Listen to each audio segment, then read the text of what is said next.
Welcome back to First Listen, everybody. My name is Tenthile, and I hope you're doing well today. This week on First Listen, we checked out Chris Stapleton's latest release, From a Room, Volume 2. Now, let me put this disclaimer out there. I normally don't like when bands or artists split albums that should probably be one album. This is one of those exceptions to that weird rule that I have. This album is phenomenal. We'll start out with that. It's really good. You're going to hear me talk a lot about solos and how this made me feel. So let's get into this First Listen. The album opens up with Millionaire, a soulful acoustic track with sprinkles of sunrises and sunsets and just beautiful. I really like this track. The duets on here, like just the little pockets of duet are just perfect. And then there's that solo that is so short, but it's so good. And let's not forget the message of the track, love being the most important thing above money and everything else. I love this track. What a great way to open this amazing album. Next we have Hard Livin', which feels like an anthem for an outlaw, somebody that's seen some stuff. It's really, really cool the way that twang kind of merges with everything else in the song, and it gets your head bobbing a little bit, and you're like, yeah, I'm on this guy's side. Not much can do that, especially when it's country. The twang and slow delivery are only outdone by those crazy good long notes and that solo that, well, it's like a rock skipping across a pond. What's more country than that? Then we have Scarecrow in the Garden. This track is very, very sorrowful. Oh my gosh. Oh, it really paints a picture of sadness and hardship. I don't know what else to say about it, but here's a little excerpt from the song. Bible in my left hand, pistol in my right. There you go. Then we have Nobody's Lonely Tonight, which to me came off as a slow dance song. Maybe a more depressing one than your average one, but most of them are. I digress. This track is definitely something else. It's very, very sorrowful. A lot of stuff on here feels, well, you feel the pain. I feel like this track really pulls at the heartstrings, kind of like that solo, slow and gently, with the slightest touch of melancholy that just feels right. And then, to be brief, Trying to Untangle My Mind is a track, to me, that seems to be for just about anybody. It's just a confession, a proper country confession. I like those, so this fits quite well in this album for me. And then, what could be more touching? A Simple Song. This song, more sorrow, of course, but it feels like it's telling me a story about a man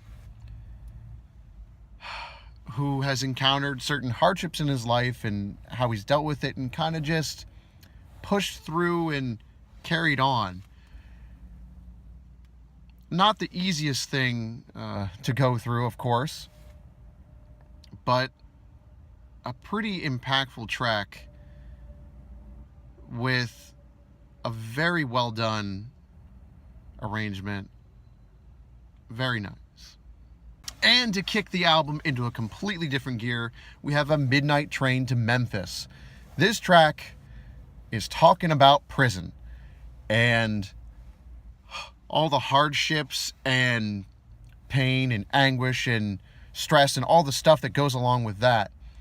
This track is bluesy rock that just kicks you. It just kicks you, and it just goes and goes. Really hits you hard. And man, his voice is phenomenal on this track. But the guitar steals the show, carries it the whole way. Man, the guitar. And to change gears again, we have A Drunkard's Prayer, which to me, like the title suggests, comes off like a drunk man's confession. Maybe I'm reading too much into this because of personal experiences, but that's how it comes off. The slowed down guitar and the almost spoken lyrics really help that along, that theme. This was a track that hit me pretty deeply. I don't know what it is. It's just like this little bit of sadness and regret that comes through. It hit me like I never thought a country track could hit. The album ends with Friendship, which to me has a very subtle duet, very down-tempo, open, but it does all the right things. The message of friendship and all the stuff that has gone into it really made me smile. And I think this track couldn't be more relevant in today's society, today's world. It's a heck of a thing to have a friend to help you through, to move you along hard times. And this track is a perfect end to this album. So overall, this album, I said at the top, it's amazing, phenomenal, unbelievable. Those guitar riffs, the solos, the vocals, all come together to just be something so perfectly produced and executed. I can't believe that there aren't more artists trying to do this same thing. Maybe there are, but none of them stand out quite like this. And it's so smart to pepper in duets. You see it a lot nowadays where country artists will kind of force duets in there, and then it's too much and it kind of overpowers a track. Not this album. Very well done. I think if you take Volume 1, which is a great album, and Volume 2, which is also a great album, if you put those two together into one album,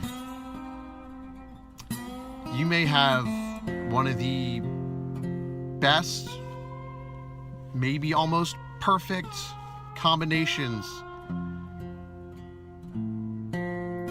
Heck, you may have the most untouchable country record since Johnny Cash. That's going to do it for this edition of First Listen. I hope you enjoyed. Hit that like button if you liked it. Hit dislike if you didn't like it. If you want to talk to us, communicate with us about some music, hit us up on Twitter. Otherwise, I'm going to get out of here. Thanks for watching. I hope you enjoyed. We'll see you on the next First Listen.